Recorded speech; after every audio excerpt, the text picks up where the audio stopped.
go, you lovely bastards. Even though I don't love you. Play it smart today, you won't look a cunt tomorrow. But you want me anyway. Cock-a-doodle-doo. Go to the OG. You can't make a tomlet without breaking some Greggs. No offense. Hey. Fuck off. What am I gonna do with a soul anyways? I am the eldest son. Sandy's the angriest fucking vegetable. Call me. My number one boy. Bonjour et bienvenue dans cet épisode de PIC TV, le podcast où on parle CEO, COO et guerre fratricide. Je suis Marie Telling et à mes côtés se trouve ma CEO à moi, Anaïs Bordage. C'est cool parce que tu avais vachement réfléchi. Un peu comme Logan quand il a fait ses derniers vœux. C'est ça. Cette semaine, on va spéculer dans un mode comique sur l'avenir de la famille Roy et de l'entreprise familiale. Dans une veine humoristique, tu veux dire ? Exactement. En vous parlant évidemment de l'épisode 4 de la saison 4 de Succession. On rentre tout de suite dans le vif du sujet avec un résumé de 30 secondes par Anaïs Bordage. La famille Roy a perdu un membre, mais en gagne un nouveau, puisque Shiv est enceinte. Eh oui. Et surtout, quand Logan est mort, les souris dansent. Tout le monde se lâche lors de la veillée funéraire de Logan. Une veillée funéraire particulière puisqu'elle fait aussi office de réunion du conseil d'administration en vue d'élire un successeur pour diriger l'entreprise. Tout le monde se lance dans la bataille, même Greg, qui avait visiblement bu une grande tasse de déni en se levant ce matin. Ça fait 4 saisons qu'on se demande qui succédera enfin à Logan et remportera ce jeu de trône. Et dans cet épisode, on a la réponse, pour l'instant en tout cas, c'est Roman et Kendall. Surtout Kendall. Mais je voulais pas faire de jaloux, donc je me suis dit que j'allais dire que c'était un peu l'épisode de la consécration pour tout le monde. La mère de Willa est intronisée reine des pique-assiettes, Marcia connasse en chef, et Carl empereur de la constipation. Tout à fait, c'est vrai. Ouais, et si vous aimez la télé-réalité L'Agence, cet épisode fait aussi office d'épisode immobilier, puisqu'il y a une grosse transaction immobilière qui a lieu et Willa commence déjà à prendre des mesures pour la rénovation de l'appartement de Logan. D'ailleurs, je me suis dit que c'était pas très cher, 63 millions pour un appart aussi grand à New York. Quand même, 63 millions, c'est beaucoup de millions. Ouais, mais il fait quand même la taille du 20e arrondissement, quoi. Oui, il y a un plan très large à un moment où où Kendall est en train de se balader d'une pièce à l'autre. Et en faisant ça, il traverse une 3e pièce qui, elle-même, fait 5 fois la taille de mon appart. Donc, T'as eu un petit lapsus, là, et c'est très révélateur. On va en parler. Qu'est-ce que tu as pensé de ce premier épisode post-LR, post-Logan Roy ? Je l'ai trouvé vraiment excellent. Dès que j'ai fini de le regarder, je l'ai relancé. Ce qui m'arrive quand même très, très, très rarement avec des épisodes de série. Mais là, dès que j'avais fini, j'avais envie de le revoir. J'ai pleuré devant, j'ai beaucoup ri. J'ai trouvé que ils font quelque chose d'assez différent, en fait. Enfin, je trouve que ça confirme vraiment l'impression qu'on a sur la saison 4. C'est-à-dire qu'ils vont très vite dans l'intrigue, ils perdent pas de temps. Ils ont compris qu'il y avait une répétition qui commençait à s'installer et qu'il fallait casser un petit peu les codes qui avaient été mis en place depuis plusieurs saisons. Et là, je trouve que c'est juste génial parce qu'ils reprennent la formule insulte à tout va qu'on avait dans les épisodes précédents, mais avec un mode, je trouve, quand même assez surprenant. Enfin, je sais pas ce que t'en penses, mais... Oui, moi j'ai adoré l'épisode, ça m'a beaucoup fait rire, mais j'ai été surprise en fait par là où ils m'ont amenée et je m'attendais pas à être surprise. Mais par exemple, sur le personnage de Kendall, j'ai quand même été pas mal surprise, donc je trouve ça très bien.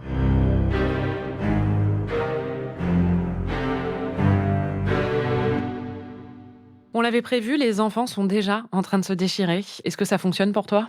En fait, c'est ça qui est intéressant, c'est que moi, je m'attendais à ce qu'ils se déchirent beaucoup plus. Et ce que j'ai trouvé surprenant dans l'épisode, c'est le fait qu'ils réussissent à maintenir une certaine alliance et à s'accrocher au changement d'ambiance entre eux. C'est-à-dire qu'il y a plusieurs moments dans l'épisode où Shiv puis Roman disent vraiment ce qui s'est passé entre nous ces derniers temps, j'y tiens beaucoup et je veux vraiment pas que ça change.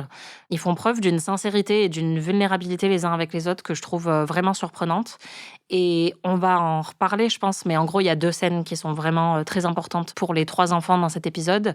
Et la première, c'est celle où ils font une réunion tous les 3 pour se dire qu'est-ce qu'on fait ? Est-ce que Kendall se présente ou non pour la succession de l'entreprise ?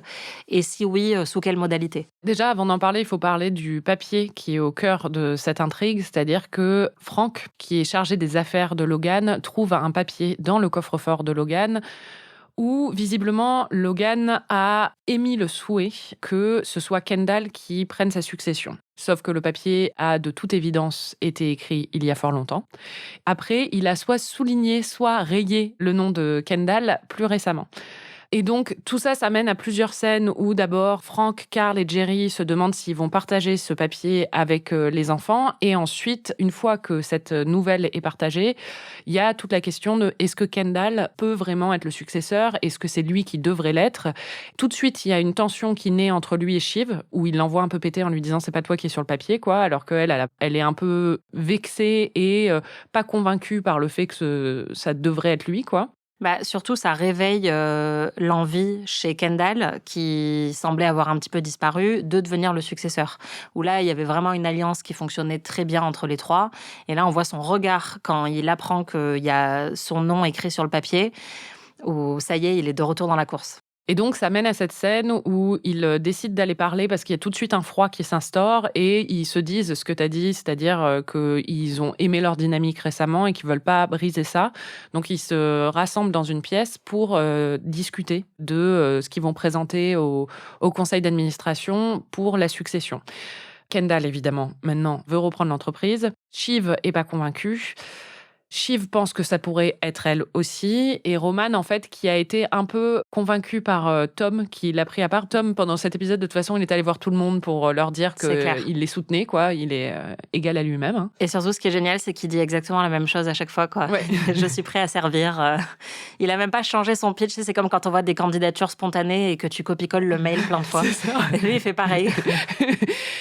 Et Roman est assez convaincu et Roman avance deux arguments de poids. Il dit qu'il a été COO et que donc ce serait logique qu'il continue dans cette trajectoire. Et il dit aussi qu'il a été en contact avec leur père et qu'il n'était pas au courant, ses frères et sœurs, mais que ça a été le cas. Puisque dans les épisodes précédents, Roman avait rejoint un petit peu l'équipe de son père. Il avait été chargé de virer Jerry et tout ça, il l'a fait dans le dos de son frère et de sa sœur. Voilà. Ce qui est assez surprenant, c'est que Shiv accepte un peu le compromis qui est que ce soit Kendall et Roman qui prennent la succession. Kendall et Roman lui promettent à elle qu'elle sera impliquée dans toutes les décisions. Très vite, on voit que ça va pas être le cas, vu que la scène suivante, ça n'est déjà pas le cas. Ouais. Mais elle accepte à contre-cœur, elle le vit très mal, ça se voit. Mais la situation se règle comme ça dans cette scène, quoi. Vraiment, j'ai pas vu cette scène du tout comme une scène de division. Je trouvais que c'était parfaitement logique, en fait, la conversation qu'ils avaient. C'est-à-dire que Shiv, en plus, a une réaction assez puérile où elle dit « Oui, mais moi, j'ai fait la revue stratégique à un moment. » Et bon, Shiv a vraiment très peu d'expérience. Et sa seule expérience, c'est une conférence de presse désastreuse où il y avait Rape Me qui passait en fond. Moi, ce que j'ai plus de mal à comprendre, c'est pourquoi elle a envie, en fait, de bosser pour cette boîte maintenant que tout ça est fini. Mais en fait, je trouve que les arguments de Roman et de Kendall sont très logiques. Et je crois vraiment à la sincérité de ce qu'ils disent à la fin quand ils disent on se promet sur la journée d'hier. Ils disent, j'ai trouvé ça très émouvant, sur la mort de leur père. En fait, ils se promettent qu'ils ne vont pas se diviser. Et Shiv dit, pour moi, c'est pas une question d'ego. Je veux être impliquée, mais j'ai pas forcément besoin que ce soit de manière publique. Et on comprend après qu'elle le vit pas très bien et qu'elle a peur, surtout que ça se retourne contre elle. Mais je pense qu'il n'y a pas que ça qui se joue pour elle, c'est-à-dire qu'on sent aussi que dans tout l'épisode, il y a assez peu de personnes qui sont tristes de la mort de Logan, et elle a l'impression qu'elle est la seule. Elle le dit à un moment à Tom, elle lui dit « J'ai l'impression que je suis la seule qui a perdu quelque chose qu'elle voulait vraiment ». Et elle voit tout le monde jubiler un peu autour d'elle et être prêt à prendre la course à la succession, alors qu'elle, elle est en train de faire le deuil de son père. Et je pense qu'il y a aussi beaucoup de ça qui se joue. D'ailleurs, au tout début, elle dit « Faut pas oublier que pour nous, c'est une journée triste, mais que pour plein d'autres, c'est la course au couronnement ». Et en fait, elle réalise que pour ses frères, c'est la course au couronnement. Pour moi, il y a quand même... ils ont tellement été dans une dynamique pendant des années de compétition par rapport à la succession, et cette succession lui a été promise par son père à un moment. Je pense qu'elle a une grosse déception de ne pas voir son nom à elle sur cette feuille, et je pense qu'elle se sent quand même vraiment lésée. Et par exemple, l'argument qu'ils avancent, c'est logique, mais franchement, Roman, je l'adore, mais il sert un peu à rien au niveau business. Non, mais il le dit, il a un bon rapport avec Matsson, et c'est vrai. Moi, je l'ai vécu un peu comme Shiv l'a vécu, c'est-à-dire que je me suis dit, elle se fait exclure, et même si c'est sous un air de solidarité, les connaissant et connaissant leur passif et tout ça, j'y crois pas du tout, et je crois pas qu'elle y croit non plus. Moi, j'ai trouvé ça surprenant, en fait. J'ai vraiment eu l'impression qu'il y avait une grande sincérité entre eux et surtout que, en fait, justement, le fait qu'ils se tirent constamment dans les pattes et qu'ils se fassent des coups bas depuis le début, ça appartient aussi à cette formule qui est devenue très répétitive. Et au bout d'un moment, combien de fois tu peux reproduire le fait qu'ils se disent on va être ensemble, mais finalement on l'est pas. Mais en fait, si on se remet ensemble, mais finalement on l'est pas. Donc je suis sûre qu'il va y avoir d'autres tensions et on le voit à la fin de l'épisode très clair, la première tension qui arrive. Mais j'ai pas du tout vu cette scène, en tout cas, comme quelque chose de malveillant de la part de Roman et Kendall. Je pense qu'ils y croient. Je pense qu'ils croient vraiment au fait qu'ils sont encore solidaires. Mais par contre, on a déjà vu depuis le début de la saison qu'ils ont tendance à exclure Shiv sans même y réfléchir, en fait. Oui. Et que ça, ils vont le faire parce qu'elle a toujours été un peu laissée de côté dans la famille et qu'elle a rejoint la course très rapidement.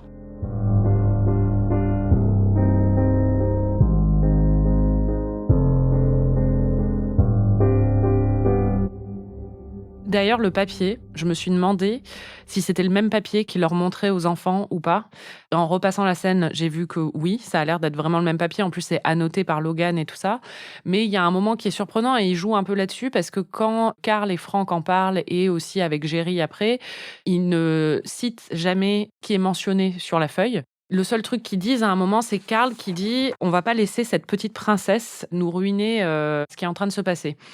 Et en fait, je pense, avec le recul, qu'il parle de Kendall, mais je me suis demandé s'il n'y avait pas un autre truc avec Shiv. Je sais pas, j'ai eu un petit doute sur le papier, parce que, en fait, toute la conversation, d'ailleurs, c'est très drôle, mais Carl commence à évoquer la possibilité que le papier s'envole par mégarde jusque dans les toilettes et que la chasse d'eau soit tirée par mégarde et que le papier disparaisse.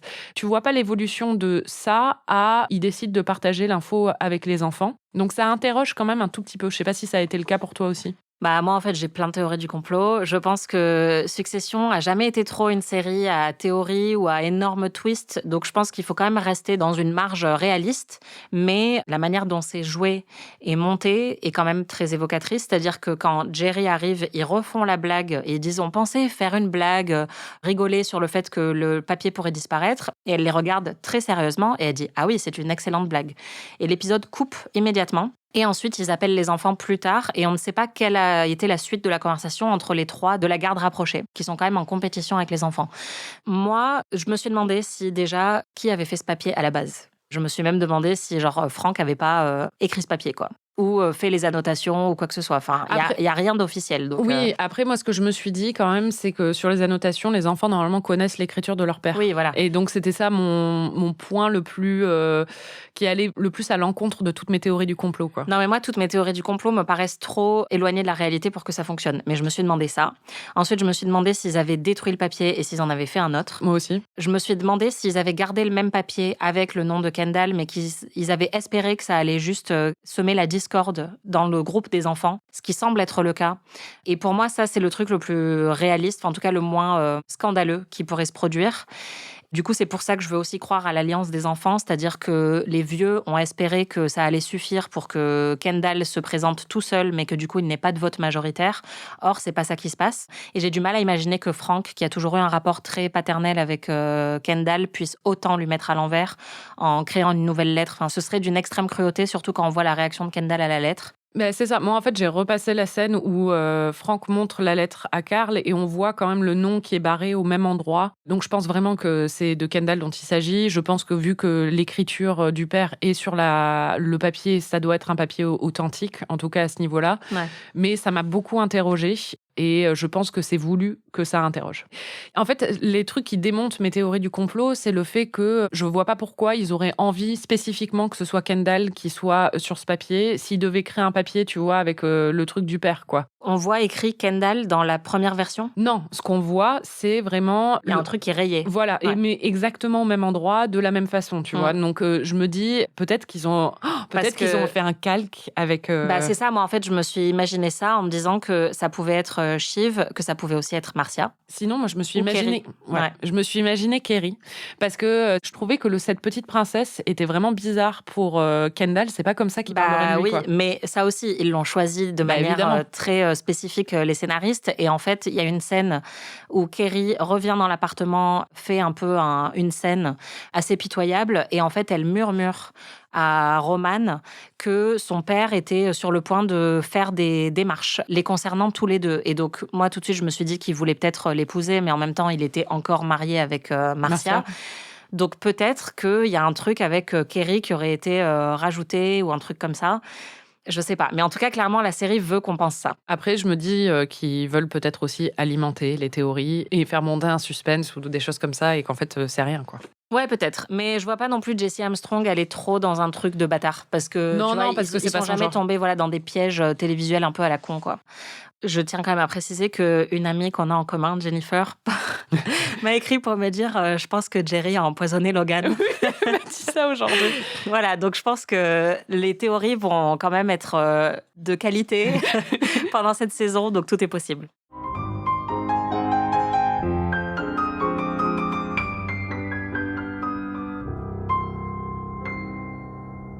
Pour une veillée funéraire, cet épisode est très très drôle. Ouais. C'est quoi la scène qui t'a fait le plus rire ? Si on compte le nombre de blagues au mètre carré, c'était la scène où ils sont en train de lire toutes les C'est toutes pour les ça que j'ai nécrologies. posé cette question ici. Ouais, parce que là, c'est un enchaînement, alors qu'il y a des blagues excellentes pendant tout l'épisode.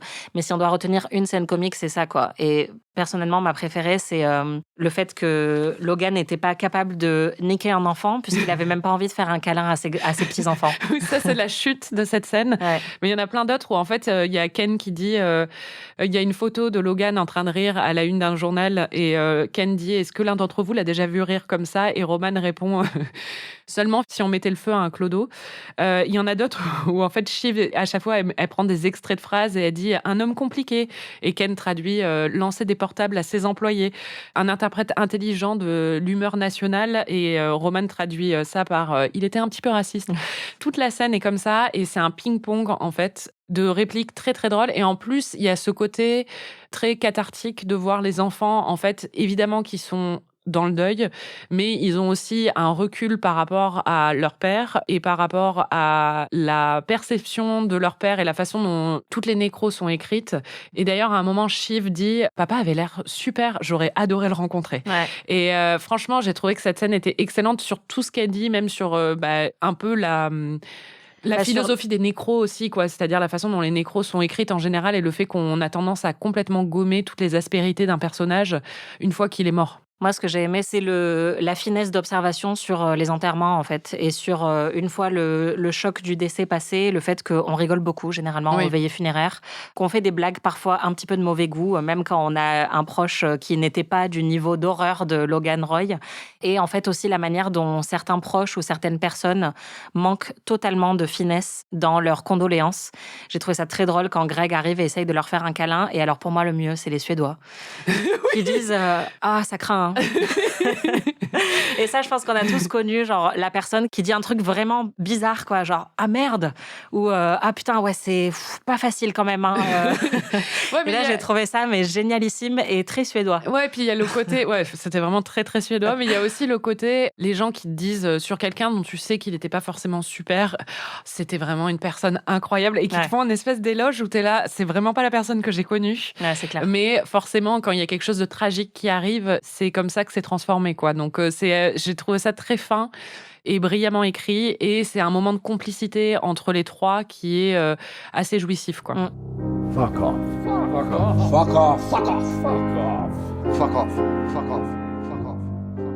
On va passer à notre petit Power Ranking, la nouvelle tradition de PIC TV pour ces récaps de Succession.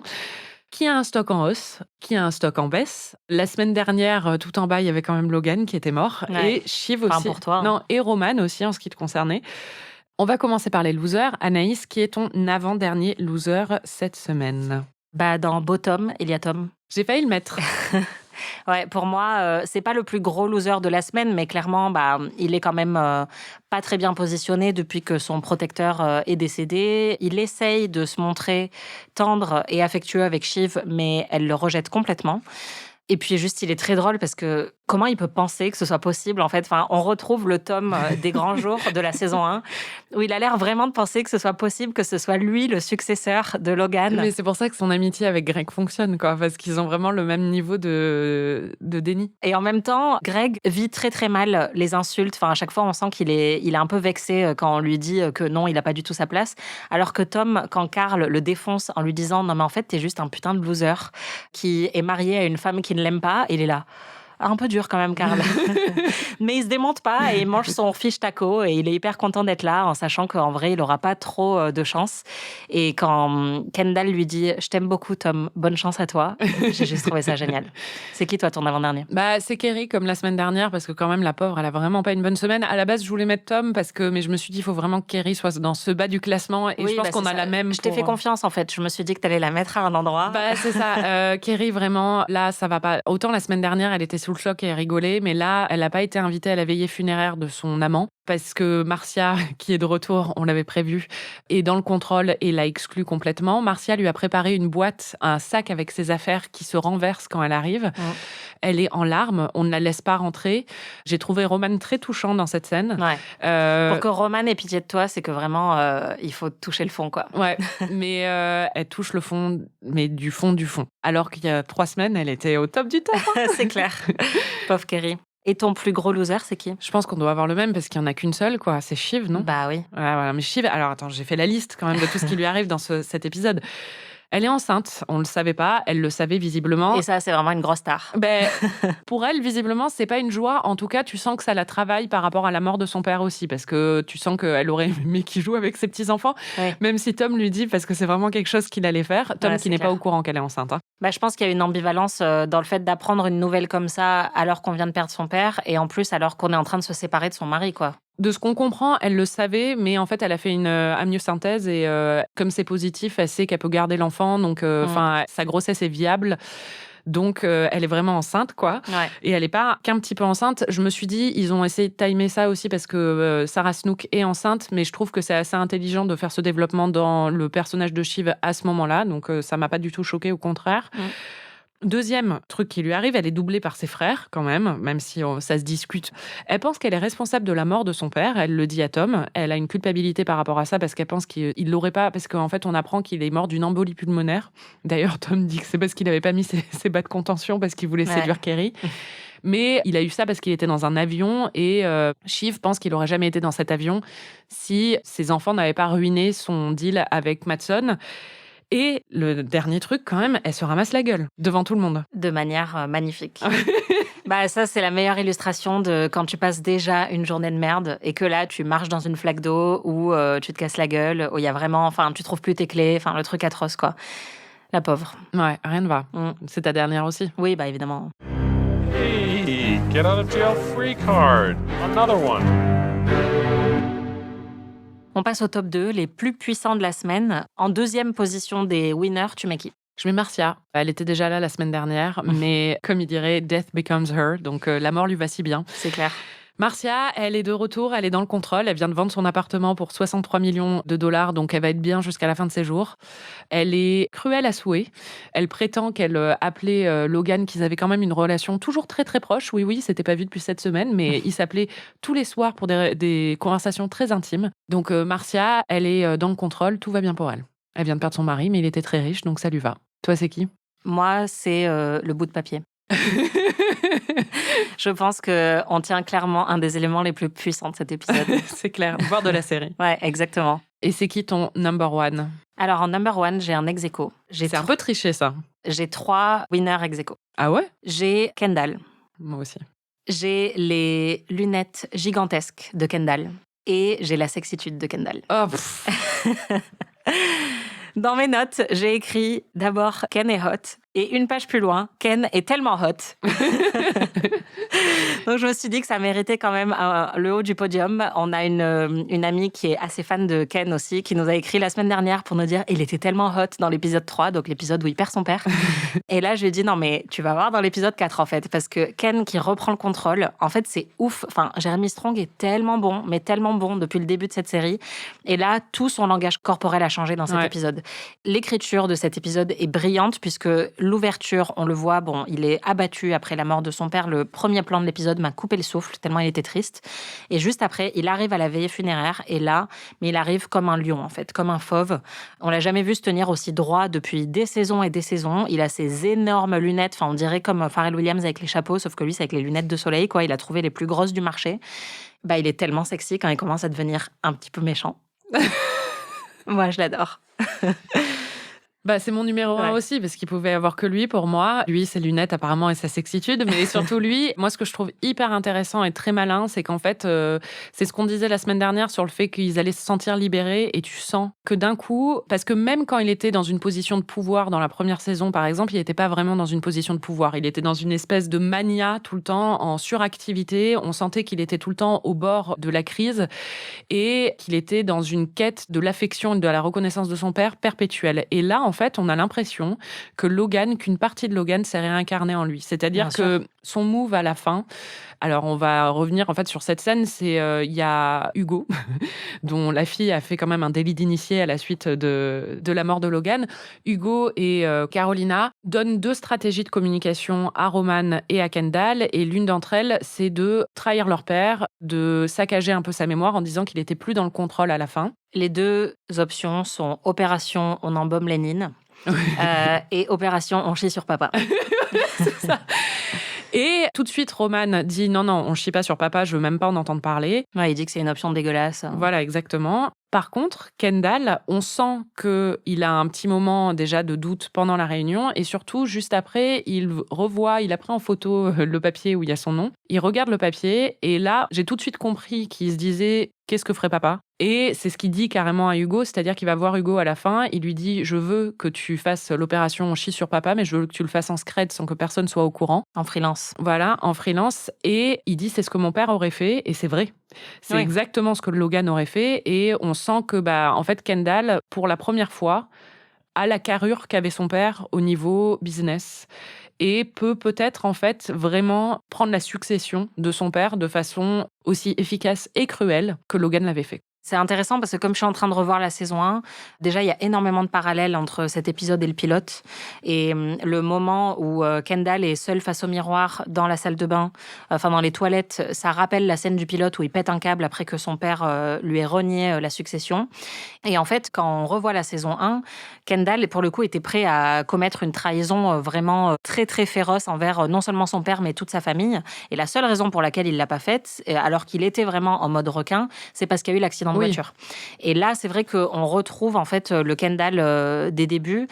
Et moi, je trouve ça vraiment génial. Et ce que j'ai beaucoup aimé, encore une fois, c'est que, peut-être que je me trompe, mais moi, je trouve qu'il y a une vraie finesse et une vraie ambivalence dans ce choix. C'est-à-dire que c'est, évidemment, à la fin, c'est un twist assez conséquent. Mais dans la scène où ils sont en train de décider la stratégie de communication, on sent que sa première réaction, c'est quand même de dire non, mais l'histoire du bout de papier, c'est très bien. Donc, partons sur ça. Et après, on le voit hésiter en temps réel pendant la conversation avec Carolina et Hugo. Et donc, on sent que ça se fait quand même progressivement et qu'il ressent aussi de la culpabilité un petit peu par rapport à ça. Et donc ça, j'ai beaucoup aimé parce que c'est pas non plus un revirement de situation totalement. total. Sinon, ça aurait été très surprenant. Mais ce qui est intéressant, c'est que par contre, quand il va voir Hugo à la fin, on sent pas de doute. L'épisode se termine sur le sourire de Kendall, qui est assez glaçant. Ça fonctionne très, très bien. Et je trouve que l'épisode amène ça de manière vraiment brillante parce que, comme je le disais plus tôt, quand Shiv, au début, dit « Pour nous, c'est une journée sombre, mais pour beaucoup de gens, c'est juste une course à la succession ». Et en fait, l'épisode révèle que c'est le cas pour Kendall. Shiv pensait qu'il était de son côté et en fait, il est juste là pour gagner, quoi. Mais en même temps, sans que ce soit en piétinant tout le monde d'une manière aussi cruelle que d'autres personnages de la série ont pu le faire. Mais c'est marrant parce qu'il y a vraiment... ça rappelle même la méthode de Logan par rapport à Kerry 2 épisodes plus tôt. Et je me dis que c'était pas innocent aussi. C'était marrant, le truc de Kerry qui fait son casting et qui est loupé, mais c'est exactement ce que Kendall dit à Hugo, en fait. Tu vas le faire, mais tu vas le faire sans que je sois impliqué. C'est totalement la méthode de son père. Et d'ailleurs, juste ce que tu disais sur leur apparence et l'apparence de Kendall, c'est aussi le cas pour Roman et Shiv. Dans l'épisode 3, c'est un truc que j'avais tout de suite remarqué, où même, il y avait le chignon de Shiv, mais il y avait aussi Roman qui était mal rasé. Enfin, juste personne n'était vraiment impeccable pour ce mariage, à part Kendall. Et là, Shiv, elle n'a pas été aussi bien sapée depuis le début de la saison. Et Roman, pareil. Ils sont vraiment tirés à 4 épingles. Et alors, certes, c'est une veillée funéraire, mais il y a eu plein d'autres occasions depuis le début de la saison. Et là, on sent qu'il y a cette renaissance dont tu parlais. Et ça se voit dans les costumes aussi du casting. And Sandy's the angriest fucking vegetable. C'est quoi ta meilleure insulte de l'épisode ? Ma meilleure insulte, c'est le monologue de Franck. le monologue de Carl, c'est de Carl. Carl, en très, très, très grande forme, cet épisode, il a dû faire caca, mais... Carl, qui donc se nourrit uniquement de pain de mie et de steak frites, il n'avait pas coulé un bronze depuis 20 ans. Selon Tom. Tom qui se prend le plus gros scud de Carl de l'épisode. Parce que donc Tom dit qu'il met son chapeau dans le ring. Il dit juste qu'il est intéressé si jamais ça intéresse quelqu'un.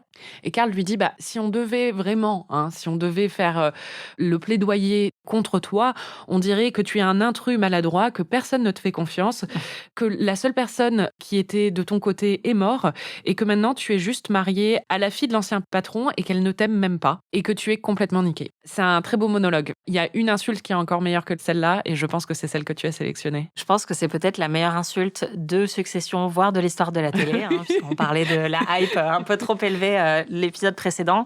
Enfin, vraiment, en fait, je vais mettre ça dans ma bio Twitter, je pense. C'est Franck qui dit à Greg, tu as une note de bas de page dans les objets divers, écrite au stylo avec un point d'interrogation. Eh bien, moi, ma citation préférée, c'est la réponse de Greg, qui lui répond « nevertheless », qu'on peut traduire comme « et quand même » ou « c'est quand même pas mal ». Donc, il a vraiment envie d'être considéré, même comme une note de bas de page au stylo, dans les objets divers, écrite à la hâte. C'est quoi ta meilleure réplique ? J'en ai noté beaucoup, mais je pense qu'en tout cas, il y en a une qui m'a vraiment beaucoup affectée. Je me saurais mieux rien qu'en y repensant. Je sais pas, je dois être encore en pleine ovulation, mais au moment où Ken se retrouve tout seul avec Frank dans le bureau et il lui dit « Mais attends, mon père voulait vraiment, tu penses, que je lui succède ?» Et donc, ils ont un échange là-dessus et en fait, il regarde Frank à un moment et il lui dit « He made me hate him and he died ».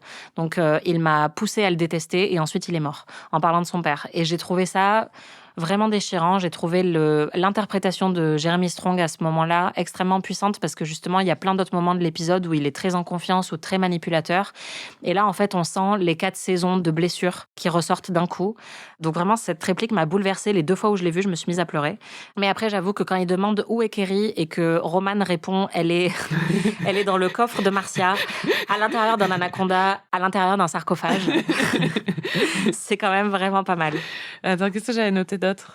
Il y en a une autre, c'est quand ils disent que mettre le feu à 3 Gauguins. Oui, c'est ça. Ce serait le rêve, enfin financièrement parlant. Et aussi l'assiette de la mère de Willa qui est tellement remplie qu'elle gémit. You're my boy. You're my number one boy. C'est qui ton number one boy ? Moi, c'est Roman. Roman qui est quand même devenu la personne la plus décente de cette série, alors que quand on repense au pilote, c'était la pire merde.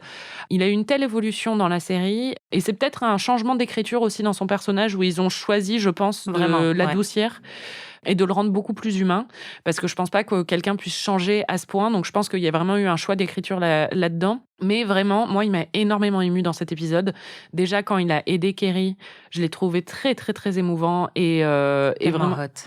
Et même mon premier instinct, c'était genre, qu'est-ce qu'il lui veut ? Et en même temps, après, je me suis dit, non, il a l'air d'être juste affecté. Et il regarde Marcia et lui dit, mais vraiment, est-ce que c'était nécessaire, quoi ? Ouais, et puis il est transformé, je pense. Roman, vraiment, il y a une maturité, quoi. Ouais, voilà. Et sur la scène aussi, donc à la fin, avec Hugo et Carolina et Kendall, vraiment sa réaction par rapport au fait de chier sur son père, pour lui, c'est même pas concevable et il ne veut même pas en entendre parler parce qu'il trouve ça tellement dégueulasse. Donc je pense qu'il va être très déçu s'il apprend que Kendall a fait ça, quoi. Oui, c'est ça. Moi, je pense que c'est là que la division va arriver, en fait. Je pense que pour l'instant, il y a encore une unité pour eux, mais que dès qu'il va découvrir ça, ça va être un deal breaker. Ce serait qui ton MVP, toi ? Moi, je pense que c'est Marcia. Parce qu'en fait, faire un deal où juste elle crache dans sa main et elle serre la main de Connor en gagnant 63 millions d'un coup, je trouve que c'est plutôt astucieux. Il y a Connor qui demande à Marcia, il lui dit... On va pas en parler maintenant, mais si un jour tu veux vendre cet appartement, sache que je suis intéressée. Elle lui dit, on est de la famille, on peut parler de tout. Je veux entre 60 et 70 millions. Ouais. Et elle est vraiment très froide et calculatrice. Ouais, elle a bien fait son calcul. Et en plus, elle n'hésite pas à rappeler aussi qu'elle fait partie de la famille. C'est une grande maîtresse pendant cet épisode. Yeah, you need any help. Seriously, any help, any advice. Just, don't fucking bother, okay? J'ai rajouté une question dans le conducteur. J'avoue que c'était un petit peu intéressé parce que j'ai quelqu'un en tête de très précis. Mais ma question, c'était maintenant que Logan est mort, qui est le pire être humain de cette série ? Bah, pour moi, il n'y a pas photo. C'est Greg. Bah ouais. C'est vraiment la pire ordure. Et je pense que c'est aussi ça qui est très violent pour Shiv. Quand ils viennent d'annoncer que Kendall et Roman vont prendre la succession, il se met à crier « Long live the king », « Vive le roi », alors qu'ils sont à une veillée funéraire. Enfin, je trouve ça mais ignoble, quoi. Il se moque de Kerry alors qu'elle est en larmes. Enfin, vraiment, c'est parce qu'il fait de la lèche à tout le monde, en fait, pour essayer de continuer d'exister. Ouais. Mais vraiment, la scène où il fait de la lèche à Marcia au détriment de Kerry, j'ai trouvé ça, mais... Non, mais il est dans le caniveau, ce mec, en fait. Enfin, vraiment, c'est une horreur. Et moi, je le déteste déjà depuis longtemps. Depuis qu'il a commencé à cracher sur le champagne qu'on lui donnait, je l'ai mis sur ma shitlist. Donc, ça remonte quand même à la fin de la saison 2. Ouais, je le hais. Ah, c'est la pire ordure, mais vraiment. Et c'est vraiment, moralement, je pense, le pire. Et parce qu'en plus, il n'a même pas l'excuse qu'ont les autres qui ont été traumatisés par un père abusif. Ou d'être amoureux d'une membre de la famille, comme c'était le cas de Tom au début, quoi. C'est-à-dire que lui, il a vraiment aucune raison à part l'ambition. Oui, c'est ça. Juste avant de finir, n'oubliez pas de porter vos bas de compression. C'est très important. Ouais. Même si vous voulez séduire quelqu'un. Exactement. De beaucoup plus jeune. Et alors, je me permets de dire que moi, j'ai réussi à pécho et me faire draguer en portant des bas de compression. Bravo. Et ouais. C'était PIC TV spécial Succession. Merci Anaïs. Merci Marie. Et merci à vous les Pickies de nous écouter. On se retrouve la semaine prochaine pour débriefer l'épisode 5. On a hâte, à mon avis, ça va être les funérailles. Vous pouvez retrouver tous les épisodes de PIC TV sur Slate Audio ou sur votre appli de podcast préféré. Et vous pouvez aussi nous entendre dans notre autre podcast, Amis, diffusé tous les vendredis, dans lequel on se fait redécouvrir des œuvres cultes du cinéma romantique et du cinéma d'horreur. Si vous avez aimé ce podcast, parlez-en autour de vous et n'hésitez pas à nous mettre 5 étoiles et un petit commentaire. À très vite. PIC TV est un podcast d'Anaïs Bordage et Marie Telling, produit par Slate Podcast, direction éditoriale Christophe Caron, production éditoriale, prise de son et réalisation Aurélie Rodriguez.